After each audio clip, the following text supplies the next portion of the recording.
So today I want to talk to you a little bit about tattoos, about the history of tattoos, about where they originated from, about the process of getting a tattoo and the care for afterwards, and if applicable, the removal process. So since the 4th millennium BC, tattoos have been around and they continue to grow statistically and stylistically. So what is a tattoo?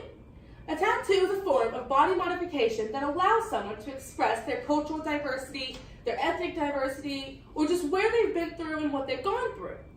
And you can tell a lot about a person through their tattoos, and all you really got to do is ask them what they mean to them.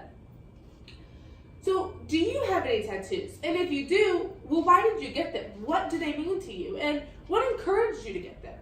And if you don't, what's stopping you from getting them? So have you ever thought about the history of tattoos and where they came from? Well, today I want to tell you a little bit about that. So tattoos were believed to originate in Romania, and this is believed by Ancient Tattoos. In 1981, they found over 20 ceramic human models with markings. The first human body was found 5,000 years ago, Ozzy the Iceman, and he had over 50 tattoos representing his wear and tear on life. So the evolution of tattoos started with Egypt and Thailand, who used wood needles, and then in New Zealand, where they used a bone chisel and cut into the flesh. And that led to the rotary needle, which eventually led to the electromagnetic machine that most tattoo artists use today. So according to Tattoo Timeline, 4 out of 10 Americans in their 30s have tattoos. They said that the most popular place people get them is their arm, and that more women than men get these tattoos. When they surveyed college students, the college students said that 50% of them got tattoos because it was a way of self-expression, and 48% of them said that they got them because they just wanted to. And 76% of these college students that were surveyed said that they didn't even tell their parents about it. So this leads us into tattoo styles, where you can see we have 2 different types of color styles, starting with watercolor over here, and then you have regular color here. But just like black and white, you can get these colors in a level of brightness to dullness, and you don't even have to use color. You could just use black and white and fade it. So with everything that we do on a daily basis, there's health risks. So of course with tattoos, putting ink into your body, there are some. The risk with tattoos would be skin reactions such as cutaneous pseudolymphoma and allergic reactions, because your body doesn't like the ink that's being put into it. So the first thing you want to do when you decide to get a tattoo is you want to choose a tattoo shop. And you want to make sure that the tattoo artist you're choosing has very credible work and that he's good at what he does. But you also want to make sure that the place you're choosing is very sterile.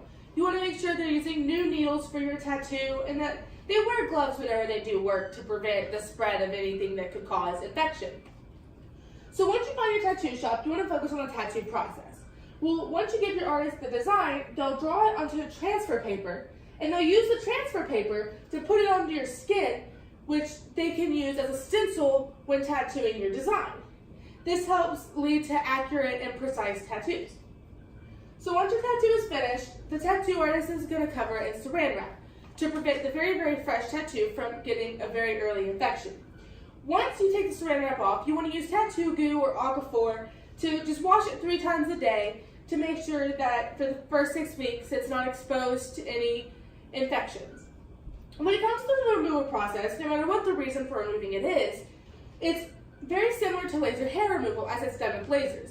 It is a very time-consuming process, but it's not very painful. But as you can see here, it just takes multiple different sessions to remove the tattoo full.